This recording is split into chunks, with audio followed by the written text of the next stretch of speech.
Darrell, first of all, very good point on Tuesday night. Good performance as well towards the end of the game. What has, if you like, food for thought has that given you going into Saturday about how you did in the last 20 minutes? Yeah, no, I thought last 20 minutes was excellent on the front foot.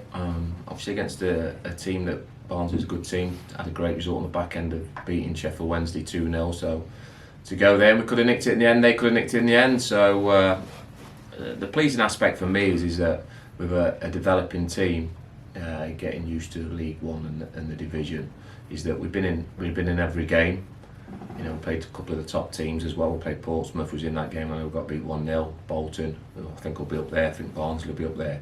And we've been in those games, and we are going to grow and develop as a group. That's for sure. So to be in those games at the minute and fighting and scrapping and doing what we need to do, while players are getting that experience, getting the levels they need to do to compete on a consistent basis, and that's what we're looking to work hard to do. How hard is it though, like you said, when you're developing it and the games come Saturday, Tuesday, to evenly divide up the time between the training, the match practice that you get in the behind closed doors games and the matches itself? How hard a balance is that? Yeah, it is, but I've got a tremendous backroom team. You know, real good backroom team that we put plenty of hours in, and the backroom team puts plenty of hours in to make sure that we get as much as we can, the preparation, the coaching, whether that be in a classroom, on the training pitch, on video, one-to-one stuff, unit work. We do a hell of a lot of work with the analyst team. We've got a great analyst team in Michael Johnson, and these boys are working 80 hours weeks. That's what it's like, and when you've got that and they've got the hungerness to do well, that means it gives us every opportunity to keep developing as we need to as a football club. When you've talked about the levels that players are at now, are some of them or most of them near to where you want them to be yet? I think it's probably too early to assess, to be honest with you. Very early in the season. The league table's very tight. I think it's Portsmouth, which obviously had a tremendous start, then it's pretty tight. And I think you can see in the early games that there's no gimmies in this league, that's for sure. You've got to be at it, but we can also compete against the better teams, I feel we'll get better and better through the course of the season as we develop more. James Wilson is a player that obviously, when you could see how the fans reacted when he came on Tuesday, I suppose you've got to be really careful with him, haven't you? Because being such a key player, you can't afford to rush him too much. No, but he's been training well, and he's got more match minutes now. Certainly my thought process for starting Saturday, and it's great to have him back. Like I said, he's a huge talent in my opinion, and when he's at it, he's one of our best players without a shadow of a doubt. So we keep working away with him, and his likes of Dennis and Dan Butterworth that are getting more training minutes, high intensity in training to get them fit. Gavin Macy's now coming to the boil, looked really good when he come on the other day. So it's good, and you certainly, when you're talking about your James Wilsons and your Gavin Macy's, these boys are experienced players, so we need them in the team when they're fit. I suppose one of the other things though is that you've got such when everyone's fit, you've got that wealth of choices, but it's making that choice, isn't it? And that's what you're paid to do, is to make the difficult choice. Yes, I am, but I'm also we're developing as a group. I mean, it was Dan Jones's first League One start the other day. A lot of our players haven't had many League One starts, so we've grown as a group. We've got, I think our average age is about 23, 24. So we're just going to get stronger. We believe in what we do. I believe in my coaching staff or what we're trying to do and implement, and we'll reap the rewards as it goes by, as the season goes by. With that, I don't have a doubt about. You've got a couple of games. It's funny, really. It's like one of those FIFA things, isn't it? Where you get the same game two or 3 days running. But how? Sounds odd, but do you prepare in the same way for both games? Are you aware of changes and things that might get made? A lot of teams do changes in the Papa John's. Will be no different. But it's games we want to win. We started the Papa John's with a win, and as it happens, it's felt we got Shrewsbury twice. So we're looking forward to both occasions. But let's take care of the league game first. And that league game in particular. I mean, Shrewsbury are a side that have been up this level for a bit now, and they're not. They're no pushovers, are they? Even though they might not be one of the bigger names in the division.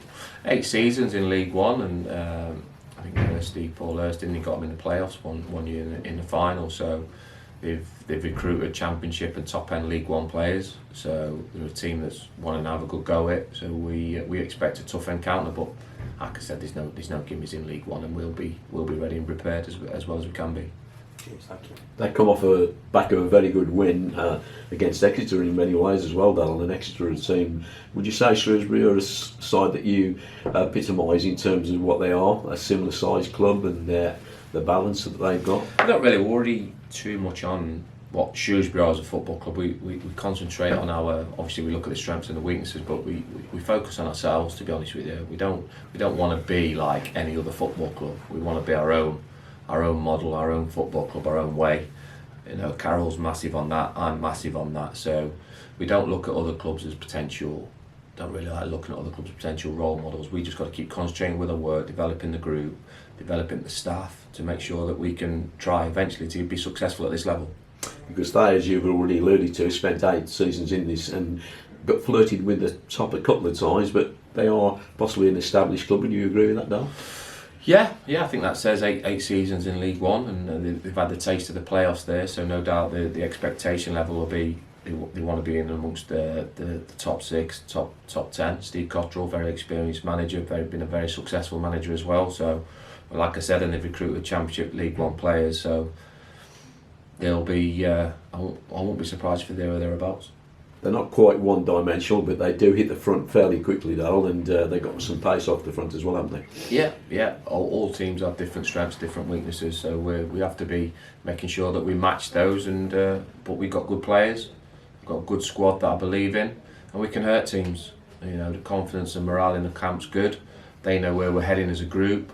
They believe in the work that myself and my staff are doing, and there's a real good togetherness in the camp. And lads that have come in on loan, come into the squad, they can't believe how good the environment and the culture is at this football club, which is a real positive moving forward, because everyone's going on well with each other, and that's half the battle, to be honest. Because if you've got players' hearts and minds, which we have here, they'll get better and better, and you give them the confidence and the platform to perform. And you proved that on Tuesday, didn't you? Really, you showed that resilience, that character, despite the fact that you were losing but going into it. But that character and that match management got you over the line and got you the point, and maybe got you through now. Well, the character of the squad, we were second in the table last year for winning points from coming from behind. So that tells us there's a good mental strength and there's a good adaptability within the squad.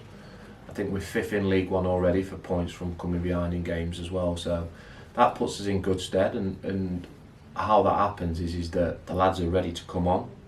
You know, we've got 5 subs now, and they're prepared to make a difference to change games. And we're only a couple of weeks into the window shutting, and I've got a squad of players that can actually be flexible and adaptable. We've seen that the other night with Dennis Politic, Gavin Macy, Dan Butterworth coming on the pitch, making a difference, freshening it up, and it's certainly something we'll be utilising the rest of the season to try and continue our good work for when things aren't going well in games.